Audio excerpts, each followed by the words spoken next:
Can you guys hear me okay? I guess you can. But in mobile terms, I definitely have been working in the industry for quite a while, back on the old mobile text networks and the 2.5G, 2G networks. I joined Xobni 3 years ago. Xobni is based out of San Francisco, and some of you, did any of you ever use their Outlook plugin by chance? It's like a sidebar that was for the Outlook product that let you search in and find emails and old attachments and things like that. Great business. It peaked really quick. It was a Y Combinator startup. They had a lot of buzz and TechCrunch and whatnot. But then the business didn't sustain itself, obviously. They could have sold out to a couple of the big guys, but they kept going. And I came in 3 years ago to help chart out the mobile strategy. So that's what I do. Startups bring me in to kind of bring out the business strategy.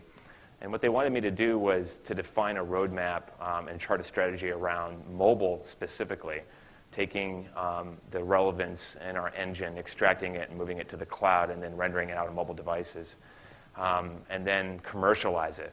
So that's what I'm here to talk about today, is how startups can partner, but even commercialize with big companies, because this is really one of the driving forces right now in startup world. And what's happening now is this long tail of startups, the smaller guys like Xobni, we have 36 people.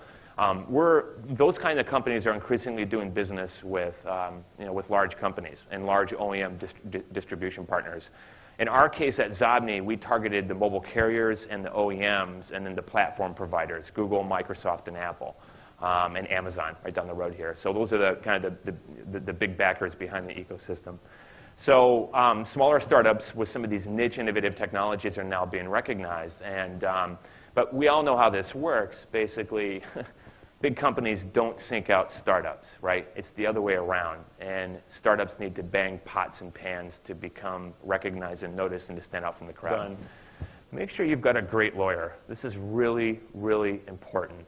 I am not a lawyer, but I have a pre-law background and I geek out on this stuff. So I just love reading contracts, right? Some people love the code, not me. I know how to code Excel spreadsheets, that's about it. But I love reading contracts.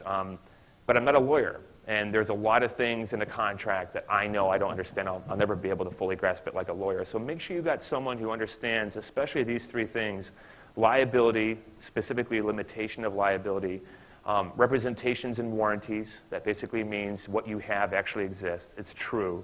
And IP indemnity. And intellectual property, obviously, is the big, big thing in technology where there's a lot of hoopla over this right now in terms of lawsuits and litigation. So this is the exciting thing, and I think over the next couple of years you'll see a lot of pressure from investors and the market to really try to get some of these technologies more out into market. And these distribution channels are breaking down, so it will get easier. That's it for me. You can Twitter me at JLHKiss. Cool.